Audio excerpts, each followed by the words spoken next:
আসসালামু আলাইকুম। নেপালের প্রধানমন্ত্রীর বয়স কত? মাত্র ৩৫ বছর। মাত্র ৩৫ বছর। সে এর আগে মেয়র ছিল। মেয়র থেকে সরাসরি সে আপনার সে একজন র্যাপার সিঙ্গার। সে গানের তালে তালে, হ্যাঁ, সে নেচে গিয়ে সে আপনার মানুষকে বোঝানোর ট্রাই করছে, বা সে প্রমাণ করে দিচ্ছে যে সে একজন সৎ প্রধানমন্ত্রী নির্বাচিত করে। পুরো জেনজি তাকে ভোট দিয়ে নির্বাচিত করছে ভাই। এখন আমরা পারলাম না কেন জানেন? আমরা পারি না হচ্ছে, ওই যে বলছি, আমার আরেকটা ভিডিওতে আমি বলছিলাম যে আমরা হচ্ছে লোভী। আমরা ব্যক্তি স্বার্থে আমরা লোভী। তাই আমরা পারি না কোনো কিছু করতে। আমরা আমাদের এই স্বার্থটা কোনোদিন আমরা আমরা 24 তলা বিল্ডিংয়ে থাকতে চাই। আমরা আপনার ধরেন গাড়ি হাঁকাইতে চাই। হ্যাঁ, আমরা 3 কোটি টাকা 6 কোটি টাকা ধরে গাড়ি হাঁকাইতে চাই। আমরা গরিব মানুষের কথা চিন্তা করি না, যেখানে আমাদের দেশের মানুষ এখনো গরিব মানুষ রাস্তায় বসে ভাত খায়।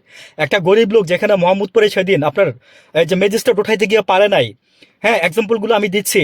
যেদিন আমাদের দেশে আমি দেখছি, আমি নিজে দেখছি, আমি সময়ের জন্য পারি নাই, বলছি আমার এখানে এসে আমি প্রতিবাদ করে যাই। অন্তত আমি না পারি কিছু করতে, আমি প্রতিবাদটুকু করে যাই।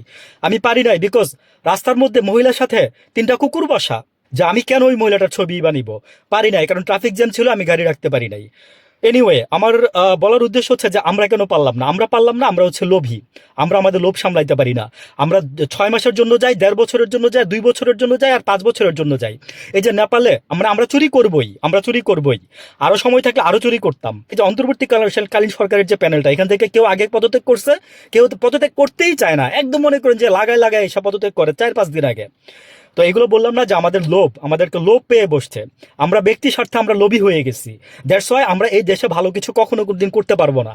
জাতি হিসাবে আমরা হচ্ছি সবচেয়ে বেশি কলঙ্কিত আমরা আমাদের নিজেদের কাছে। হ্যাঁ, তবে আমরা আমাদের আমাদের একটা জিনিস আছে, সাহসী।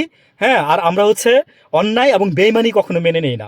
আমরা অন্যায় বেইমানিগুলো দেখলে আমরা এই জেনারেশন, আমাদের আগে পরের কয়েকটা জেনারেশন, আমরা এগুলো আমরা নিতেই পারি না। জেনোসাইড আমরা চাই না। হ্যাঁ, জেনোসাইডের কারণেই কিন্তু আজকে এই অবস্থা হয়েছিল গত সরকারের। তো কি হয়েছে? লাভ হয় নাই কোনো। যে লাভ সেই কদুই হয়েছে আমি বলবো। বিকজ আমি আমাদের দেশে এই যে মনে করেন যে এত মারপেজ দিয়ে যে কথা বলেন আপনারা, সংবিধানের মারপেজ দিয়ে যে আপনারা অধ্যায় দিয়ে যে কথা বলেন, কয়টা লোক বুঝে? 10% লোকে বুঝে না। আমার এখন এইখানে একজন এসে গালি দিয়ে আমার একজন বলছে, তারা আমি ভদ্রতা, ওই যে বললাম যে ব্যবহার বংশের পরিচয়, সে আমার বলে যে সংবিধান কি বুঝি। তার আমি কিচ্ছু বলি নাই। সমস্যা নাই, সংবিধান আপনি ভালো বুঝেন, তারেক রহমান আমার চেয়েও ভালো বুঝে। হ্যাঁ, তা আমিও চাই যে আমাদের দেশের ভালো কিছু হোক। করে দেখান, করে দেখান।